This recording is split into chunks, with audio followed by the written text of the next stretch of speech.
le pi chairman le thopoi du takte idali apel doa kan khwa na ti hian ya suban chuan in khong dan te lo ni bok nen rerualang poimo zol kan soi zor turangai ila India ma hian sang khazkwa somkwa pani kumkhan Constitution Amendment patni siam ania chu amendment somsari pathum na le somsari pali na te anni chumi na tum chu vairam VC vete panchayati raj anti chung tele municipal tena Director India Sumbom Pui Consolidated Fund of India atanga an sumban tur direct funding anbu thaina tur siam ania su constitution amendment pani alo ma chuan an omna theu state sarkar in an budget atangin an encol thinani state sarkar pachadeu te phei chuan an encol ne lo em maya India ram development kan than kha arual theilowani chuwang chuan India rama khwate te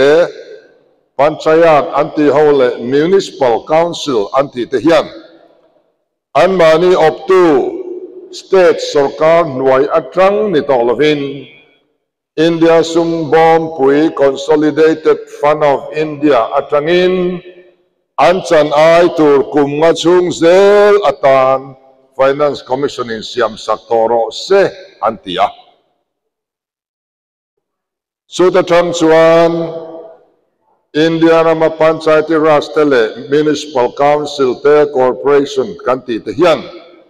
state sarkar atangin nitolovin central sarkar atangin direct funding anmuta ani Kanaizol municipal corporation po hian direct into na hian 15 finance commission atangin kadonga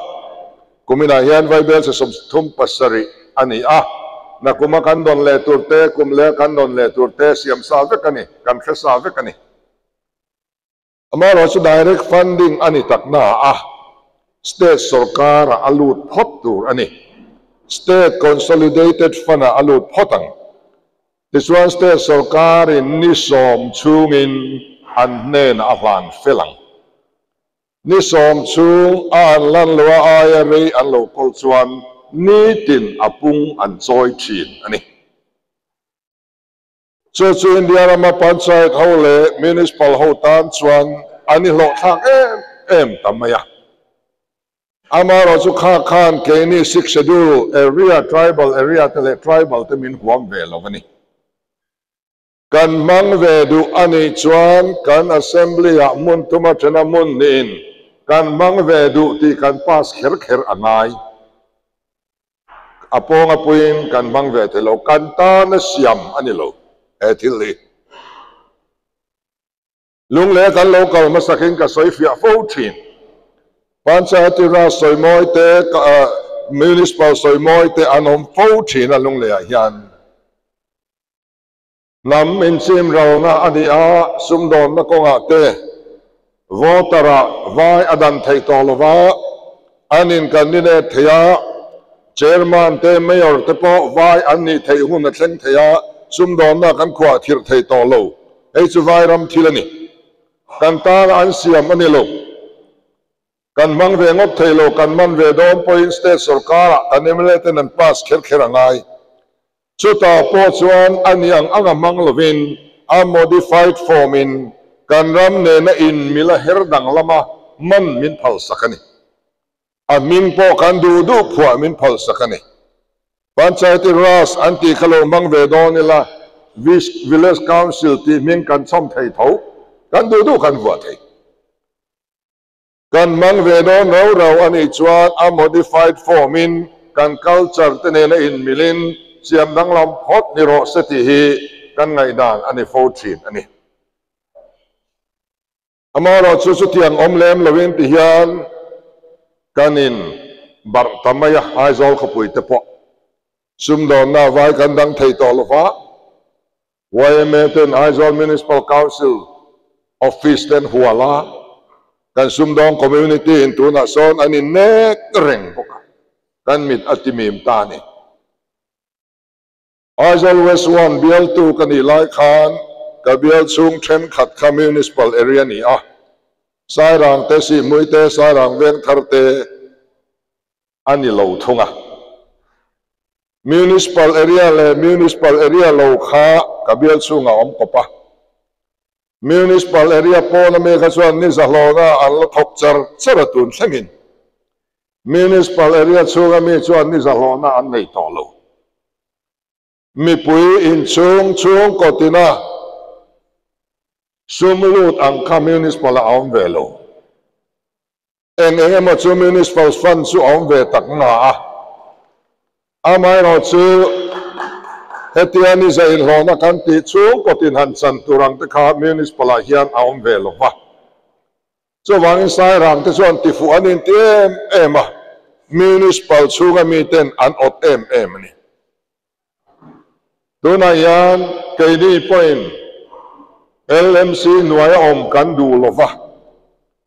boykota candidate te point nu dole vek indu ti kan fiat pui chawa MNF ten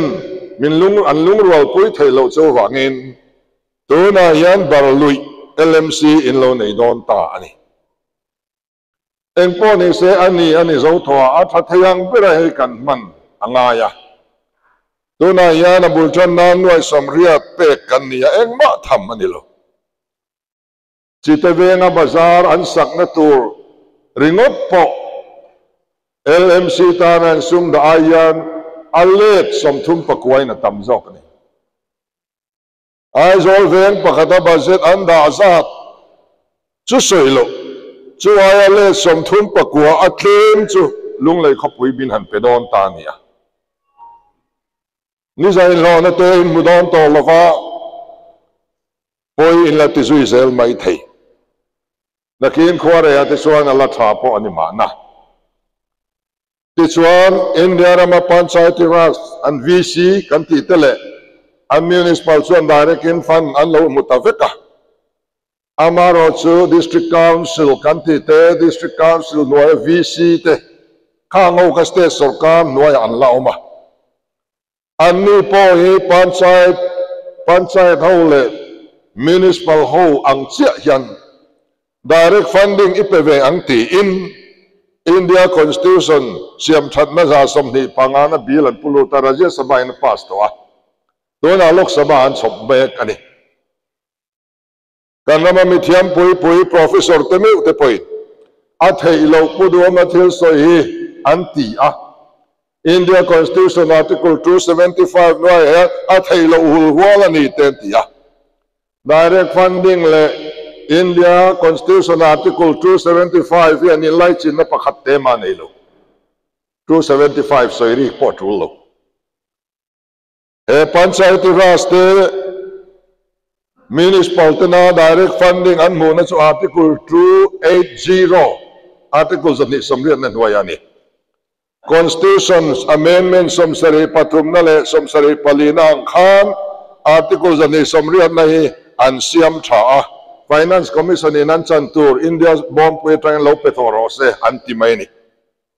So tiang chia chuan article jani somriat hi siam thalila district council te anwaya village council ten municipal ang tele panchayati ang tiyan direct in poisa movele rose ti khan tuna siam thalian tuma Lok Sabha abil ay pending me kani. So kan district council tele anwaya visit tan anon pass thai chuan LMC ang thau khan an ni point direct in 15 Finance Commission ang tang khan article 280 noya andong vedon ani amara chuan amen lo chuan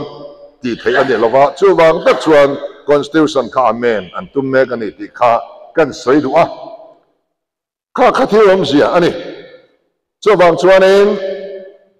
dona yan India Constitution amendment somsari patunna le somsari palina noya kan lo lut ta municipal kan lo nei don ta direct in kumtin kan Chantur Finance Commission in aron da dona kan state sarkar lo lu tanga an muang ang chu ni som chung in MLC a kan state sarkar in a rol hlan ang chuanga ni som ai re an kol chuan a pung an choi zel ton amaro chu tun budget a alaw man si lova ngakum budget lom le tura chuan finance commission in LMC ta turi direct in a ron da ve to don ani tun a ri chuan kan khosak no angai ri don ani a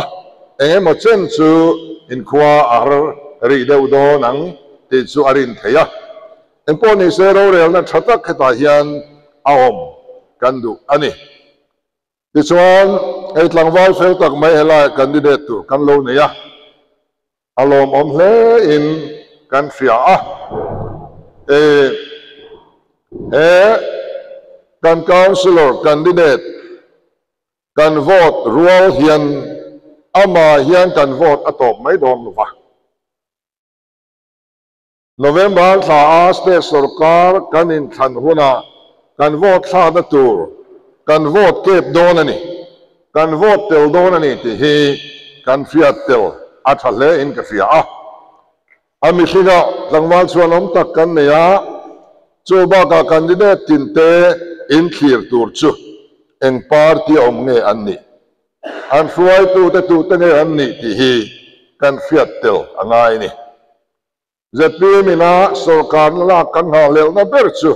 kan rama corruption na salu to control hi ani a tuna yan kan rama corruption na sajia chu ko san tinin in kompuiliana an chai ringot to mai ni tun mai to thong luya zol nei ten out chuak thin lal sual te an tong thin voina chuan zol nei kan nei to lova kan zol nei te chu kan ko san te an nia an out chuak meka kan pui thiam kan pastor te pulpit tlang atangin an out chuak meka mani loka BCM assembly kan nei zo ta tun chol ni kalta zana triak ta po khan kan rabaro rel na dikom theina turin thupoi mo tak an rela ama lokin toi pui dia GKP in kompuit kan rabaro rel na dikom theina turin an bei mek moka eng zong hi tuna yang corruption a luar lutuk tak wang hiani a Central YMA in corruption do kong zo pui ni kumok tuban tha kan an neya ai zo chim lam zong in koliko na tangin anon zo phea ai zo ma lam zonga YMA branch ten chan mariko na tangin anon zo phea van pa holan to khomani kha tichuan zoram mi puin ganin em chu corruption alu beratanga in tran hiani tuna yan kan rama corruption ni akhoi na saber chu kan ho tu pa ber hiani tlatani Kamrulan airport akhoya restricted tender po ni lo and one order ma ziakat mumia lovin var balin trong kamin an thotir ni kong na ko RTI in zona siama Kamrul here building asato chinem a contractor here experience an ementia PWD in ansan na chu don malamin Kamrulan building asak chin fiat aomlo antiri experience na imia alo ka airport ro pui taktur an saktirani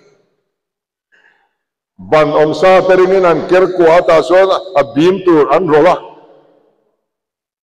anuai sui parowin an phia lai poi man mo takin an phia thin tu na po khwani a chim len lawani amalokin pakhat a chim to slap pakhat anua athangami slap a chim le dona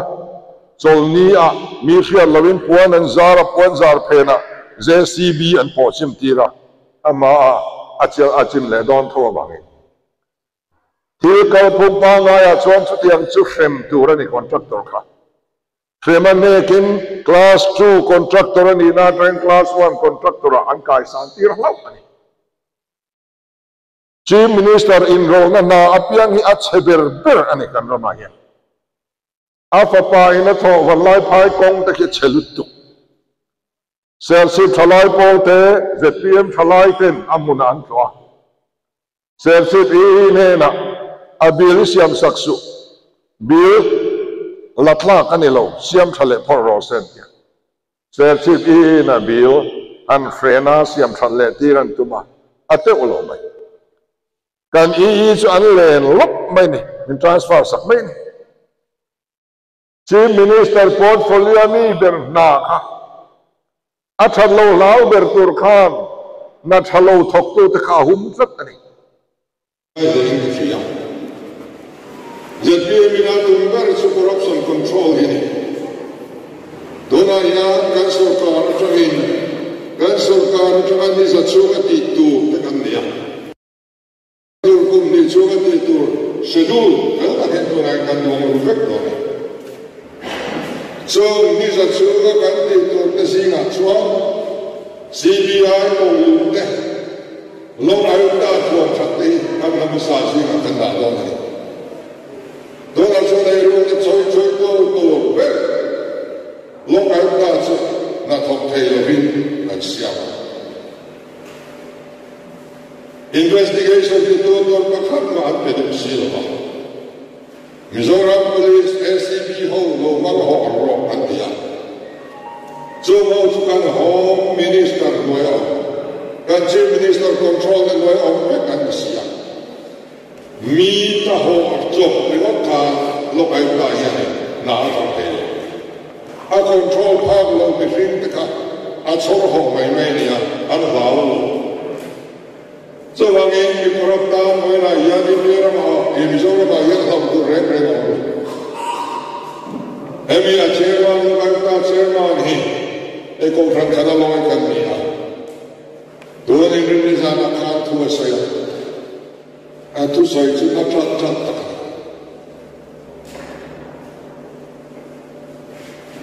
Reom at na ang tapay Asen tiani kan din along eventuri India sarkarin national level along pa kan din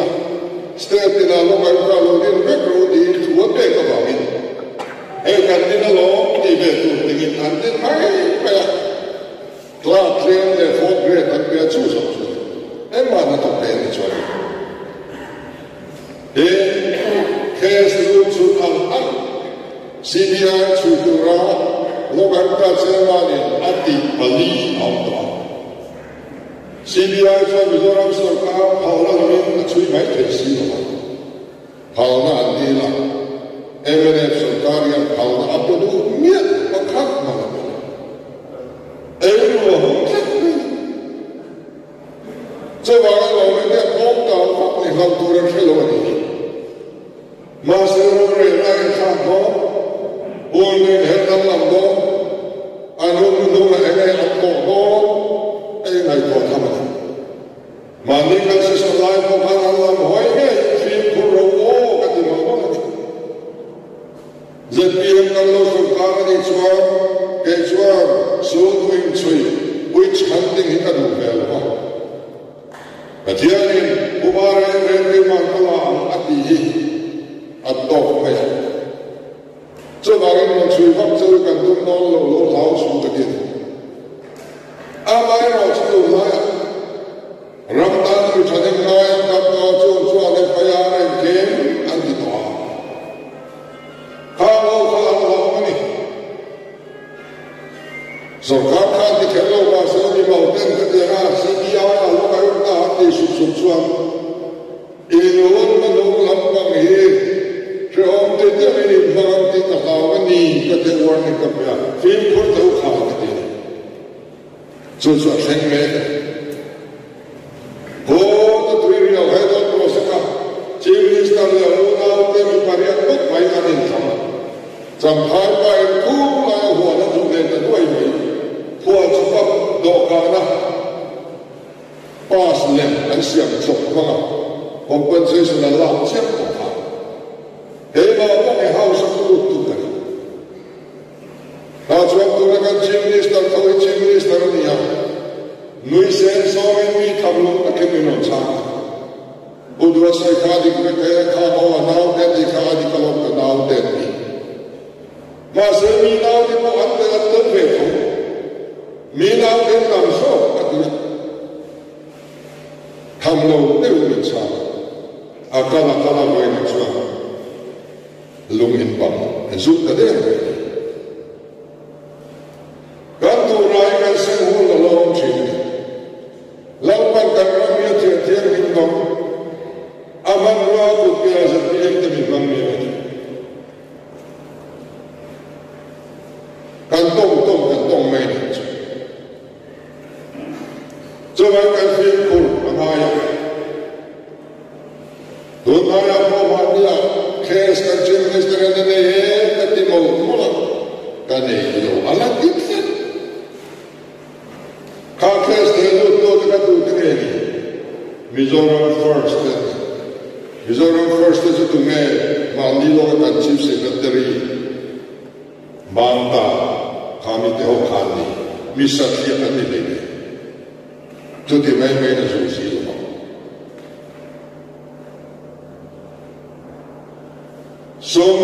noi za pole pakua a ka na ala na soi fia te sia ba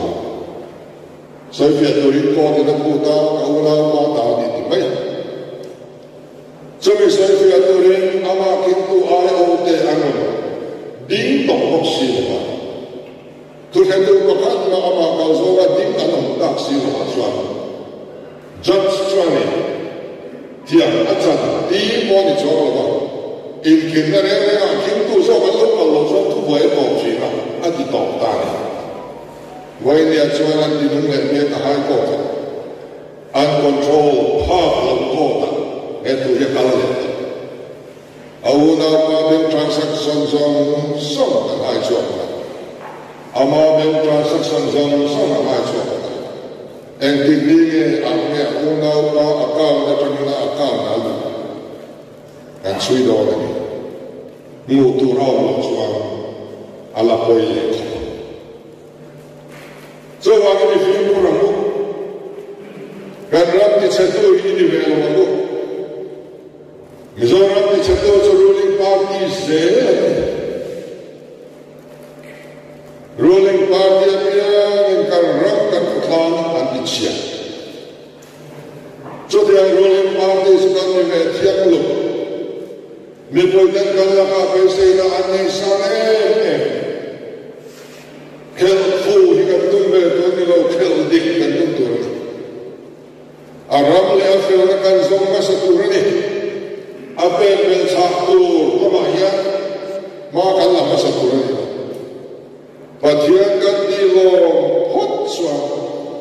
ele se la ma mo simbia mi pui na ma mo zong zong ni lal pan min pe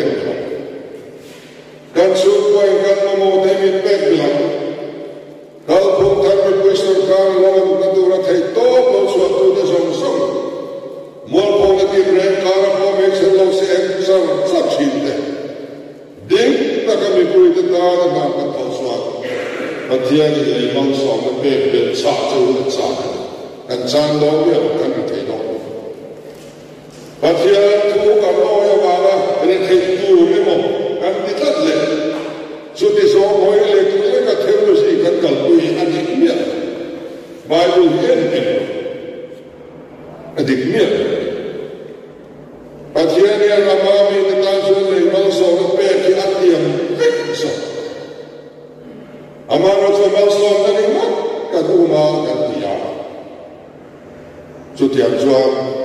a pe sa tu lam ka pui ma sa chi na kan tu fu lo mai me tôi cục thu phim hay rồi nó bùi tới là cái cái đó tất nhiên nó mới là và thiên thì ai trả mình về mấy cái tiền ai về cái chỗ đi được không thiên được amaro và thiên thì lòng tu tế và thiên thì lấy bao sòng là avo tree đi đi và thiên thì căn san tu ta là mình về bao sòng là nó tốt Zat biar ko per so te ya kan la dong kan ve kan dia kan ram ya kan dong zoela kan en chua kan ke chu du tu la lo ka sa ke chu wai tu na farak ti song sa le lu ha sa ka lo ni so ho ko sa kan ma ONGC le khome ra company ni cha de foreign company de oil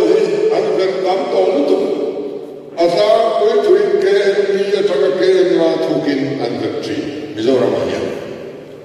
Under my satellite picture trangin data and kim Allah khoma. Heta tranga KM chutisa ta chuan ke sa oil. Chutisa chuan me so. Data anti fit. Helai so ka here na yen chen ko. Ta chuan an chini. Aran veran uthei re ren. AM Jitua Kwan as the assistant professor of Khat. Kan party kan research ui kan dari awal. Culam specialist kan. Cukup pada semua hoker tu. Ege achan. Inda ta ya di longan ya. In long sam ching ege achan kita. Mun patata oil kan berkian. An long sam kian. Vai ver se sabe, claro, kan sen ver lite. Ai sen kan det tu oss jag kan. Atsan ka sota. Ka khetiam biblo. Kan data ai so ei ba ka ti dik me te ong so. Ma se o me so nge ni kan fia ta kan vera kan bu thei kat boksi lo ba. Me lim hoi, le lu au sakne. Lalpani kanuan melat suan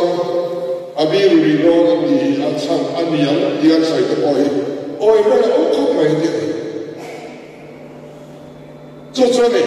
patian tu zoga ro kanrel suan lelu ang saknay mitya. Insinga miren kay inom haulo. Bibir om haulo turin mitya. Infiseram Aku tahu lemci, natang terkait kakak ibuan ini tak kaya mereka. Fisel itu, damri itu dia. Mana orang KGB ikhompuy awak, kacumi KGB ni bangsa berjuang, antian berjuang. Jung dia nasab dia lepariat mipa ni. Arab fakir, calai kan jenis lutuk kum kacurian. Abi kakek mipa kan hek lutuk. Lelau so kan dong loni dihijat kau itu ni lagi. Arab le Afril nasab masalahin apa beltur ni mak kan itu bangni. Jauh kan itu kan harus cuarai. Chắc ai đi cái là lấy gì à, một bài ăn phụ thiệt không, một quý đề khi làm lâu đấy, anh liền đi, như này anh thấy là họ chẳng sao một quý đề đặc biệt để hết kêu, anh thấy anh Christian quý vào năm nay quý cần tung khéo, chú của các chồng tung này nhé, anh thấy cha tin địch và khăn máu to đôi tin địch và khăn máu to Kevin Lung King Pakat Ma Auto, et is on here later so the capacity of more. How about the day to keep out there? Will have it Tibu fire color into my car. Adam Laka who cling out here, me there who cling out that absolutely better. The day like the morning, good on Weapon Kalabu Kilo sign and what deals about. Ani nan kuah ambil alok dari kotel macam itu macam. Zon sangi, zoran mipui, del hipotor ko saat lo. Ramzi dia cakap. Nehemiah ni lupacuin, patian cakap ni kanan kojuan kami Adam, dan siap. Jadi apa sakar saya mengalami long di dekat. Kau kau. Kita kan ini setiap hari di cabik dia, kan cabik turun, kan dalam orang turun, Kongres Royal dan mana Royal dan orang kan itu turun, kan yang kau kan disuruhkan sorkari atu orang dia,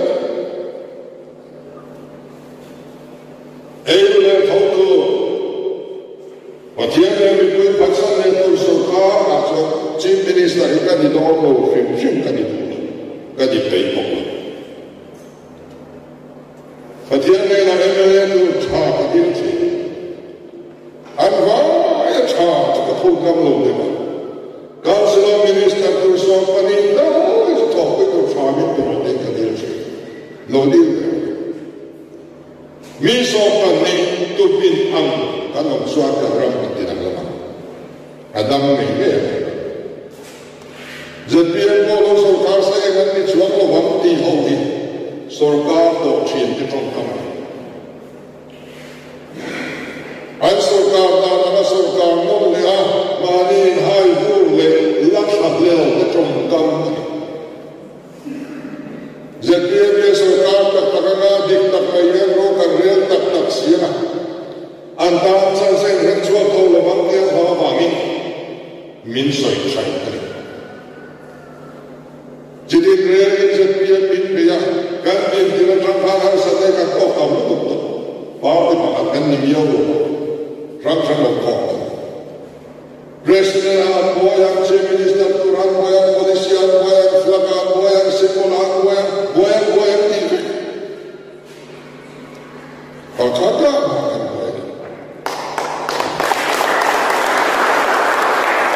Boy yang kan chuang kan boy ni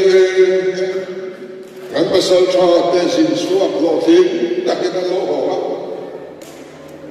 lai lung le khong ya bo ni tin kan thuma kan kal na pia ami thang do boy kan lo lu Pathian ya mi choice la na tum ti hai wa Devi mi thing lo mi tin ti me Davina sola kama adulam ko ka abinu ka tuten ne hanzui ka tedu da tuarte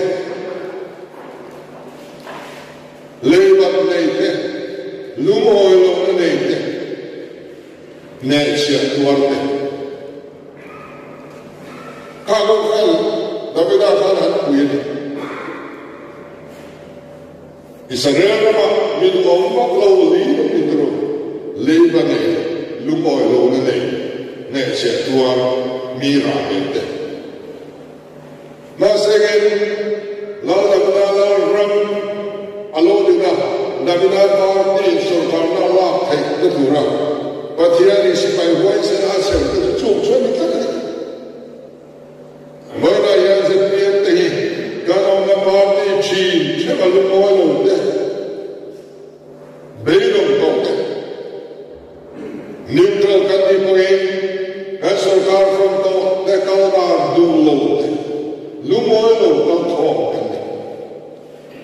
mi belum kal thong kan ni, masih na yang besi de thang ni kan thong, belum to ni den besi de thang ni na bukan tran chat na chu, ZPM ni.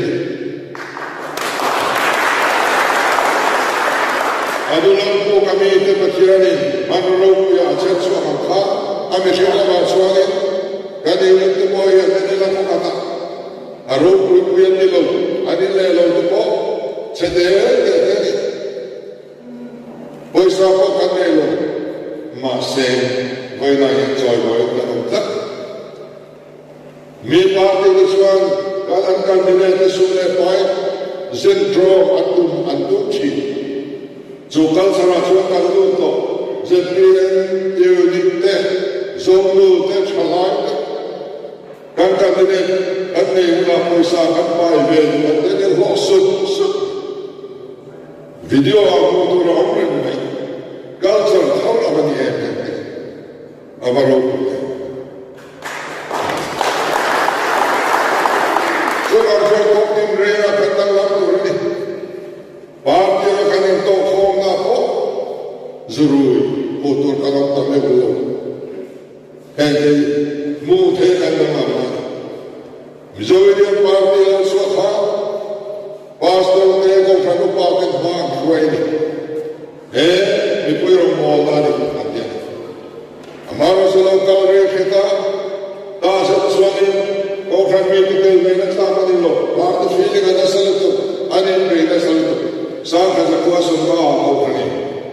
o kan try to politica idam lo akhap ta hial ni oi mo do na ko yan ko kan mi te khara mi te bidik te tel me na sa lo ma I kan la ta me politics ma so so mi te ko da so kan da thiam si lo ni Atia lau ram khobe la kan ning do ni chuan kan lu chula kan chu sa nai ta ni Atia mi ke so wangen mo friend hara NGO hara neutral hara biang in khobian bang la ke kan pelchen politik kan sulta ni ba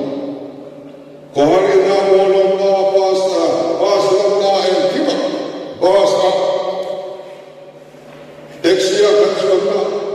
politik kansuana mum tomai mi pui mi miri kan harto atia ni rore na chami pe kansuana atia ko pe kansuana jodi la amam ro dur ke ni ho dia ni bihan ko mi ro ko ke dia chakni lo dia the ni lo na so ke Di ma chuan chu je dia kan kal do ni chu wang chuan kan lo hin chou je la LMC ko thia za kan lo hin ke be se ka din he LMC lo pan te lo pian ko ni Congress le MNF ko da lu e me poi de kan ta kan kan to thil kan to da ko ma kan si ni kan da kan karing to so bange to in kan he Mizoram politics of Patian na malo khen tur ta na kan in kwa cha step sang ro kam in hong kai to ta kan bang thiam ni apoi mo khop ma ya ei ma ni wat su te let khen ro in lung lei pu wi kan thira ka chim bia pu wi kan thira ka kan ram pu wi kan thir tu ni so mere ru pu chung chua kan symbol dum tak mai ei ta kan ta rising sun is what lai kan han nei ta la mi tu chua ni symbol la sa mang do da ke ni chua kan symbol kan ti la ta na ya lu khu me mo ti tam ka nam do ni Kaduai Holaya poster te kan symbol kari mo dura ba flak po kan lane di dura la kan ko mai kan symbol kan ti la na mai dia so wang so unit din kop te boy lo siam cho pe lo kop mai lu langin ita sa na tu so te lo so mi lo ta na lu khum te ro so pa When I go, mi pagkachuan ni Florida, Turan, Saga, Amo, Chunchu, Lukum, Chuan, Kalonia. Talo, may ro din. Mi pui at the GI, di kanal. Symbol ka na nilo, hindi ma recognize ka na nilo namin. Doon general election ko tayo, symbol tatak ka na. So that's what rising sun ko hi, man di same PSC tutung na siya vektor abo si tuturo mo purtuto te po arwat kel vektor ni so suan abo si ba kalu kike yan sa ni ka se mam lo ma ro so ai so minis mala kan ko ai lule ya kan ya zoro ma po frisi bola lo man ko bui pa dia lo man to sa step pu ya frisi bola da ve ka til dil so hara de his kan ring lo mo ta so wang so hen symbol te hi kan chat to ala ni so do na ni te hi ring ilangin te to so tla ilangin I trong trai ko I simang ko kan nu te hi e don la ni lo nu tu ong sira chu jong so te ko ma za ko so za na ka America ra chamin mi lo kala and law set free ministry set free the two sau đó số tu thì na là mấy mình chỉ là tu Poland này chứ America là mình học sao được cái anh này Parun na chú thì không có học sao chứ anh ấy giống anh ấy là set free ministry anh ấy là mình đặt cái đó assume giống cái này giống như rằng là các bạn là cái gì đó in combat interaction kan ya kan ko ori đi kan ti de lo kuin se em bo se cha so ni lo be a de se cha ma sa lo ko ka bo me de ko lo into do wa Bethesda camping center te bo ko an lo kuin sa do sa na chwa ene se Nazareth manifesto kan te chin Lali suasana masaber, angkua masuk sahaja. Riang lagi dengan sanksi trafik tu rentika. Saldan suatu, tilu dah tuar deh sansuatu ren. Lalu mikir ni kita. Kalau lali suatu ministry ni saldan suatu tak amal mizorma. Redhei nak saldan deh, drugs saldan deh. Nau kamu lepas ni waktu engkau turun tanpa. Sebab suami, kalau kalian malu macam orang di minta ania, so ekor lagi, so tiada orang mana. Kalau pun rendah apa, dua nasional kerana kerja orang mana apa, sorkan engkau macam orang silo wangi, harsa dia pemini. Sultan tak minum peka tumbi biar mi pui na awareness kan dia to ma Allah be atau tak ni cumi awareness betul tuan Mizoram Allah Allah kau fransa atau saya anu deal ni kan dia kena train buat tanah katian ka ania sebab kan rumahnya salta sultan tak nama so padin dia patian China ni Zomat kong cha kami kong amaya. Karena orang polisi ini ahan soitak tak kecakap mai. Duraya Lord Allah kacalai dan demo calai lokal proses anda cakap cuan. Abul cakap kan pekana dah yang cuan lo amma modona.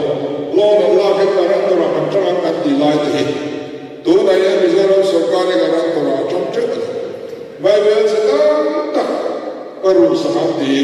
Sabna District Council orang teracak,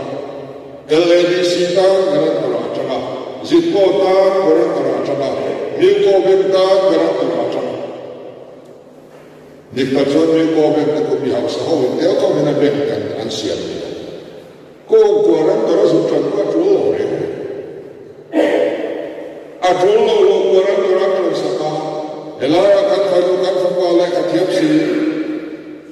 Interpreter suka bulkan na ay kasi, bulkan na ay mo la face no tak anak lagi. Zom ya khabar betul, ni cuma betul, ZPM Sarkar betul. Chalai wajah nampak. Gumma suami mitidak nak ho kintu tran kuitak mani gading turim siapa tergantung. Athakal zedre. Sarkar di boy kalau mani gading kedura siap tu. Gumma juga cukup mirwal kita transpoi kan transpoi lor sem mani belo kan pola lo ngai do kamu hilang mani belo ngor tak kena di pagi konsat di tiap tenen dan di tengah transpoi siap kan transpoi kan supervise kan engineer jadi ada tanggungan kan rami awal tanda ada sirik pun dia kan cendora asik lesa sirik pun cuma kan cendora kan raman filmet tu langsung lalu form deh kan talpulah deh zong deh kan talpui kan sah tak sit dia susu engkim ini sumi huna lo cendera tu bertanda balap nak tu mereka dalam sini kan jadi yang lo cendera yang dah kan cangka aceh kafir kan dia fajuan ini pun tidak baru apa siapa kan cangka Sebab LMC kan buat hak kurayan, lai me kan mo tha te to dom lo ti kan ngai tua kan candidate te em party me an party kan mo tel do an leader te cheu kan mo tel sa do chu mi ru ku chu suan Mizoram akal pong thara alo the the to ra chan cha ani ni the lai mi pui te som sam bo kan symbol Niswa Malaya hian il bo lutak min lo peturin kan nge so ni he lo nge